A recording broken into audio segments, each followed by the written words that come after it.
Halo pemirsa, Presisi Pagi kembali hadir untuk Anda dan selama 1 jam ke depan kami telah menyiapkan sejumlah informasi terkini. Bersama saya Ibtu Ines, kita lihat dulu 3 berita utama pagi ini. Satreskrim Polres Magetan melalui tim unit reaksi cepat kembali menunjukkan komitmennya dalam memberantas tindak pidana pencurian kendaraan bermotor.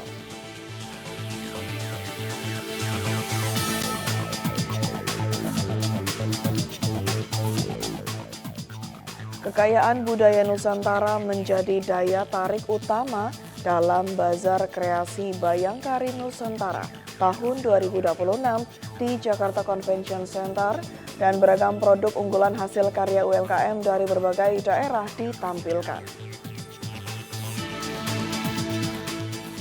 Satpinmas Polres Sukoharjo terus mengoptimalkan program Polisi Sahabat Anak sebagai media edukasi yang menyenangkan sekaligus membangun karakter anak melalui pendekatan yang humanis.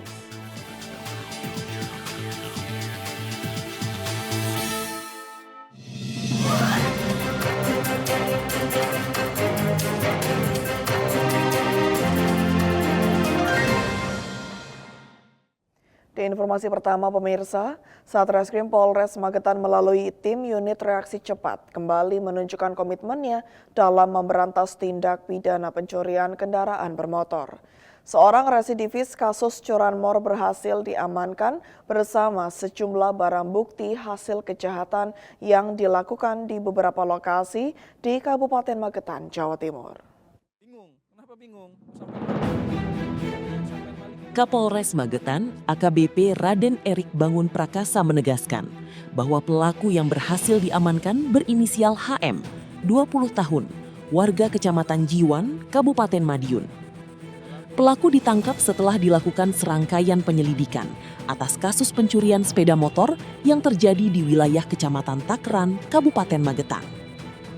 Berdasarkan hasil penyelidikan, pelaku beraksi seorang diri dengan menyasar sepeda motor milik warga yang diparkir di samping rumah pada malam hingga dini hari. Dari hasil pemeriksaan, diketahui bahwa HM alias Deman merupakan residivis kasus pencurian kendaraan bermotor yang pernah diproses Satreskrim Polres Magetan pada tahun 2025 dan menjalani hukuman penjara selama 6 bulan. Polres Magetan menegaskan akan terus melakukan pengembangan terhadap perkara tersebut untuk mengungkap kemungkinan adanya lokasi kejadian lain maupun keberadaan barang bukti hasil pencurian yang belum ditemukan, sekaligus mengajak masyarakat untuk segera melaporkan apabila menjadi korban tindak pidana melalui layanan kepolisian terdekat maupun call center Polri 110. Dari Humas Polres Magetan Polda Jawa Timur melaporkan untuk Polri TV. Di Maluku Utara pemirsa, tim SAR gabungan bersama personel Polairut Polda Maluku Utara berhasil menemukan jenazah Jade Oga, pemuda berusia 21 tahun yang sebelumnya dilaporkan tenggelam saat berenang di pantai Desa Bido, Kecamatan Morotai Utara, Kabupaten Pulau Morotai.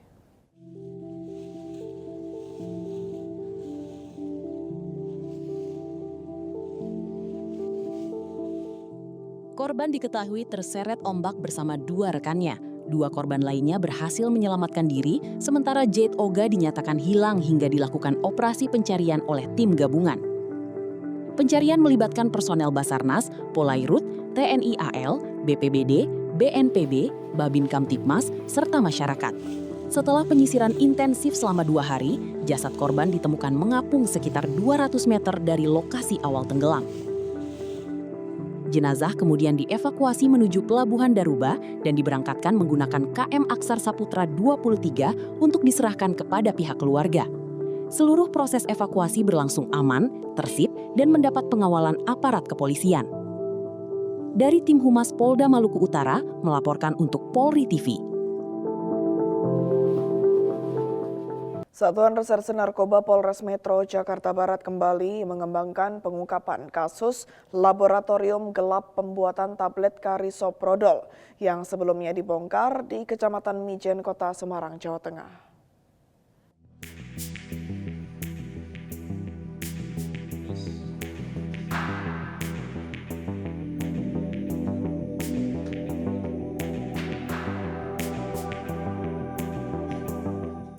Hasil pengembangan tersebut membawa penyidik menangkap 2 terduga pelaku berinisial MH dan VW di kawasan Cakung, Jakarta Timur. Keduanya diduga berperan sebagai pemasok bahan baku produksi tablet karisoprodol. Dalam penindakan itu, polisi menyita lebih dari 1,5 ton bahan baku, terdiri atas karisoprodol, lidokain, dan sildenafil sitrat yang diduga akan digunakan untuk memproduksi narkotika. Karisoprodol merupakan obat relaksan otot yang bekerja pada sistem saraf pusat dan memiliki efek menenangkan. Di Indonesia, zat ini tergolong narkotika golongan 1 serta kerap disalahgunakan karena dapat menimbulkan efek euforia. Penyidik menduga bahan baku yang disita akan digunakan untuk memproduksi jutaan pil ilegal di laboratorium gelap. Sementara asal-usul bahan tersebut yang diduga berasal dari salah satu negara di kawasan Asia masih terus didalami guna mengungkap jaringan pemasok dan distribusinya. Humas Polres Metro Jakarta Barat melaporkan untuk Polri TV.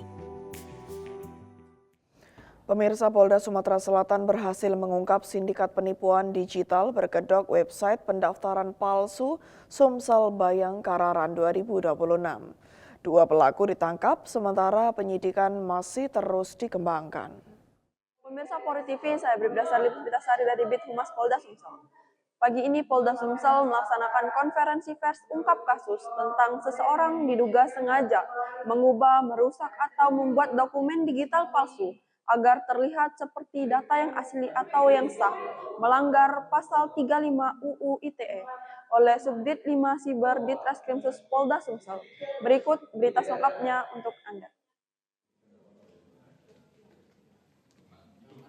Polda Sumatera Selatan melalui Ditreskrimsus mengungkap sindikat penipuan digital yang membuat website pendaftaran palsu Sumsel Bayangkararan 2026. Kasus ini terungkap setelah penyelenggara resmi melaporkan beredarnya tautan pendaftaran ilegal sebelum jadwal pembukaan resmi. Penyelidikan mengungkap tersangka membuat situs palsu yang menyerupai halaman resmi dengan mencatut desain promosi acara. Pelaku juga memasang kode pembayaran kris agar calon peserta mentransfer biaya pendaftaran ke rekening yang telah disiapkan. Tim Subdit Siber Ditreskrimsus kemudian menangkap 2 tersangka di Kota Pekanbaru, Riau. Polisi turut menyita telepon seluler serta akun dompet digital yang diduga digunakan sebagai sarana menjalankan aksi penipuan tersebut. Kedua tersangka dijerat Undang-Undang Informasi dan Transaksi Elektronik dengan ancaman hukuman maksimal 12 tahun penjara. Polda Sumsel menghimbau masyarakat hanya mengakses informasi dan melakukan pendaftaran melalui kanal resmi penyelenggara untuk menghindari penipuan. Dari Humas Polda Sumatera Selatan, melaporkan untuk Polri TV. Tetaplah bersama kami, Presisi Pagi akan segera kembali.